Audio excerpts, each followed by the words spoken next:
Hello అండి. అందరూ ఎలా ఉన్నారు? ఈరోజు మనం చాలా డిఫరెంట్‌గా, చాలా ఇంట్రెస్టింగ్‌గా ఒక స్వీట్ చేయబోతున్నామండి. అదేనండి, మనం సాధారణంగా గులాబ్ జామున్ అంటే రెడీమేడ్ జామున్ మిక్స్ తోటే చేసుకుంటాం కదా! కానీ ఈరోజు నేను బాలామృతం పిండితోటి గులాబ్ జామున్ చేశాను. వినడానికి కొంచెం కొత్తగా ఉంది కదా! అసలు బాలామృతం పిండితో గులాబ్ జామున్స్ ఎలా వస్తుంది? మెత్తగా ఉంటుందా? రుచిగా ఉంటుందా? మరీ ముఖ్యంగా మనం ఇంట్లో సులభంగా చేసుకోగలమా? ఇవన్నీ ఈ వీడియోలో స్టెప్ బై స్టెప్‌గా చూపిస్తానండి. చివర్లో మన గులాబ్ జామున్ ఎలా వచ్చిందో కూడా చూపిస్తాను. చూస్తుంటేనే నోరూరించేలా పాకంలో చక్కగా నానిన ఈ జామున్ని చూసి మీరు కూడా ఒకసారి ట్రై చేయాలనుకుంటారు. మరి ఇంకెందుకు ఆలస్యం? బాలామృతం పిండితో ఈ టేస్టీ గులాబ్ జామున్ ఎలా చేశానో చూసేద్దాం పదండి. ముందుగా మిక్సింగ్ జార్‌ని తీసుకొని అందులోకి 2 కప్పుల వరకు బాలామృతం పిండిని తీసుకొని మెత్తగా మిక్సీ పట్టుకోవాలి. ఇలా మిక్సీ పట్టుకున్న తర్వాత ఈ పిండిని ఒక మిక్సింగ్ బౌల్‌లోకి జల్లించి తీసుకోవాలి. ఎందుకంటే మనం చేసే గులాబ్ జామున్ పిండి మెత్తగా ఉంటేనే జామున్స్ కూడా చాలా స్మూత్‌గా బాగా వస్తాయి.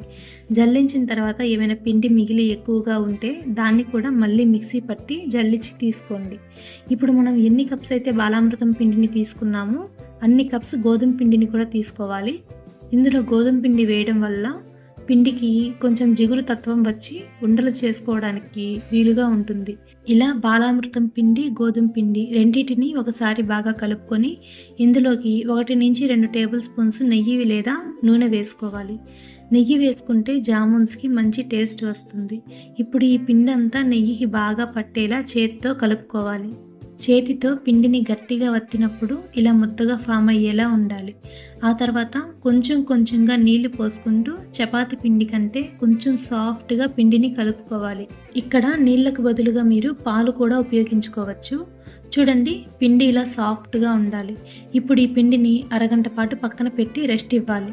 అరగంట తర్వాత పిండిని మరోసారి బాగా కలుపుకొని పిండి డ్రై అవ్వకుండా పైన ఒక తడిబట్ట కప్పి కొంచెం కొంచెంగా పిండి తీసుకుంటూ మనకు కావాల్సిన సైజులో ఉండలు చేసుకోవాలి.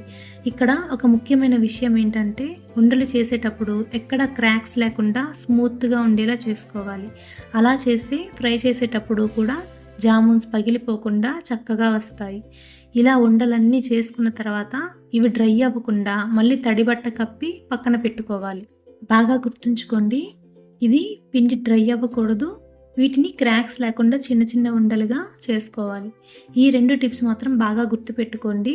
వీటి వల్లనే మనకి జామున్స్ అనేవి ఫ్రై చేసేటప్పుడు ఎక్కడా కూడా క్రాక్స్ రాకుండా నీట్గా ఫ్రై అవుతాయి. ఇప్పుడు షుగర్ సిరప్ తయారు చేసుకుందాము. ముందుగా స్టవ్ మీద ఒక ప్యాన్ పెట్టుకొని ఇందులోకి 2.5 కప్స్ వరకు చక్కెర తీసుకోవాలి. మనం ఎంత చక్కెర తీసుకుంటున్నామో అంతే క్వాంటిటీలో నీళ్లు తీసుకోవాలి. అంటే నేను 2.5 కప్స్ షుగర్ తీసుకున్నాను కాబట్టి 2.5 కప్స్ వాటర్ తీసుకుంటున్నాను. మనం తీసుకున్న ఈ పిండి క్వాంటిటీకి 2.5 కప్స్ షుగర్ కరెక్ట్గా సరిపోతుంది. మీకు ఇంకొంచెం సిరప్ అనేది ఎక్కువగా కావాలి అనుకుంటే ఒక 1/2 కప్ షుగర్ని ఎక్స్ట్రా యాడ్ చేసుకోవచ్చు. అలానే 1/2 కప్ వాటర్ కూడా యాడ్ చేసుకోండి. ఎంత షుగర్ తీసుకుంటున్నామో అంతే వాటర్ తీసుకోవాలి. ఇప్పుడు చక్కెర పూర్తిగా కరిగే వరకు ఇలా కలుపుకుంటూ ఉండాలి. చక్కెర పూర్తిగా కరిగిన తర్వాత ఇందులోకి 5-6 యాలక్కాయలను కొంచెం దంచి వేసుకోవాలి. లేదా మీ దగ్గర యాలక్కాయల పొడి ఉంటే అదైనా వేసుకోవచ్చు. ఇలా ఈ టైంలో వేయడం వల్ల యాలక్కాయల ఫ్లేవర్ మొత్తం సిరప్లోకి బాగా వస్తుంది.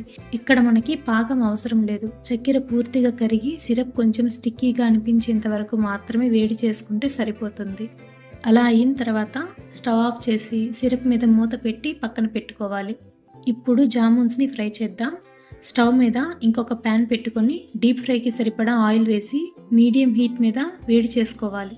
ఆయిల్ సరైన హీట్కి వచ్చిందో లేదో తెలుసుకోవడానికి మనం చేసుకున్న పిండిలోంచి ఒక చిన్న ముక్క తీసుకొని ఆయిల్లో వేసి చూడండి. అది వెంటనే పైకి వచ్చేయకుండా కొంచెం టైం తీసుకొని నెమ్మదిగా పైకి వస్తే ఆయిల్ సరైన టెంపరేచర్లో ఉందన్నమాట.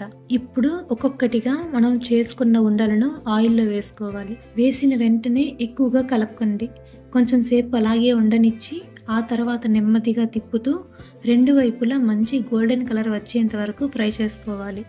ఇది బాలామృతం పిండితో చేస్తున్నాం కాబట్టి మీడియం ఫ్లేమ్ మీద నిదానంగా ఫ్రై చేయడం చాలా ఇంపార్టెంట్. అలా చేస్తే బయట మాత్రమే కాకుండా లోపల కూడా చక్కగా కుక్ అవుతాయి.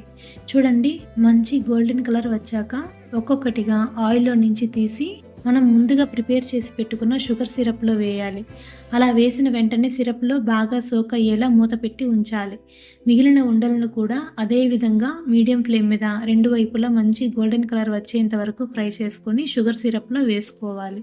అన్ని సిరప్లో వేసిన తర్వాత కనీసం 1 గంట పాటు అయినా మూత పెట్టి ఉంచితే జామున్స్ లోపల వరకు సిరప్ని బాగా అబ్జర్వ్ చేసుకొని చాలా టేస్టీగా ఉంటాయి.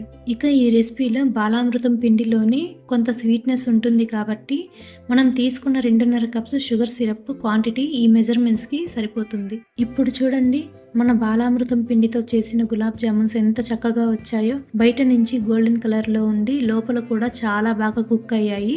షుగర్ సిరప్ని కూడా చక్కగా అబ్జర్వ్ చేసుకున్నాయి. సాధారణంగా గులాబ్ జామున్ అంటే రెడీమేడ్ మిక్స్తోని చేస్తాం కదా, కానీ ఇలా బాలామృతం పిండితో కూడా చాలా టేస్టీగా గులాబ్ జామున్స్ చేసుకోవచ్చు.